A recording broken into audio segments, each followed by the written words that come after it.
નમસ્કાર દર્શક મિત્રો, 19 ન્યૂઝમાં આપનું સ્વાગત છે। સમાચાર મળી રહ્યા છે વડોદરા શહેરથી।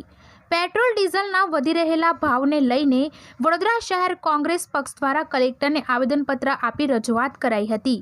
છેલ્લા 3 મહિનાથી પેટ્રોલ ડીઝલના ભાવમાં થઈ રહેલા વધારાને લઈ સોમવારે વડોદરા શહેર કોંગ્રેસ પક્ષ દ્વારા કલેક્ટરને આવેદનપત્ર આપી રજૂઆત કરાઈ હતી। કલેક્ટર કચેરીએ રજૂઆત કરવા આવેલા કોંગ્રેસ ભાજપની કેન્દ્ર સરકાર પર પ્રહારો કર્યા હતા।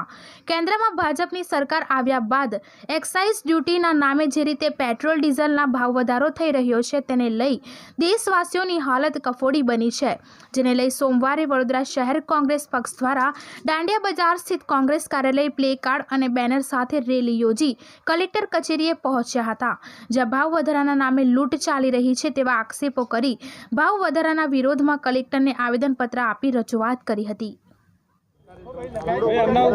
આજે કોંગ્રેસ પાર્ટીનો સ્થાપના દિવસ છે। જે રીતે સ્થાપના કરીને દેશની આઝાદી તરફ આ દેશને લઈ ગયા, તે જ રીતે આ દેશની અંદર જ્યારે કોરોના મહામારીની નીચે આ સરકાર લોકોને જીવાનું ભારે કરી દે છે।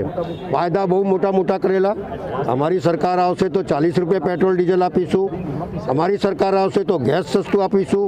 વાયદા કરનારી આ સરકાર લોકોને મારવા બેઠી હોય, ગેસની સબસિડી ખતમ કરી દીધી અને પેટ્રોલ ડીઝલ ઉપર ટેક્સ વધારી દીધા, એટલે તે પેટ્રોલ ડીઝલ મોંઘું છે।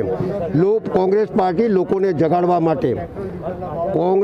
લોકોને જગાડવા માટે સ્થાપના દિને જે રીતે દેશની ચળવળ ચલાવેલી, એ રીતે આ જુલુમકારી સરકાર, લોકોને દબાવવાવાળી સરકાર, લોકોને હેરાન અને પરેશાન કરવાવાળી સરકારની સામે આ કોંગ્રેસ પાર્ટી આવેદનપત્ર આપીને લોકોને જગાડવાનું કામ કરે છે કે લોકો જાગે।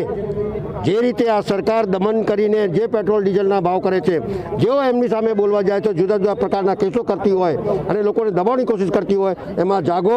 કેસો તો કોંગ્રેસોના ટાઈમ પર કોંગ્રેસ પાર્ટી ઉપર બહુ થયા, બહુ જુલમ થયા, તોય કોંગ્રેસ પાર્ટી ડરી નથી। આ એક આંદોલન, એક ચિનગારી છે। જ્યારે આ ચિનગારી છડકશે ત્યારે આ સોલા બનશે।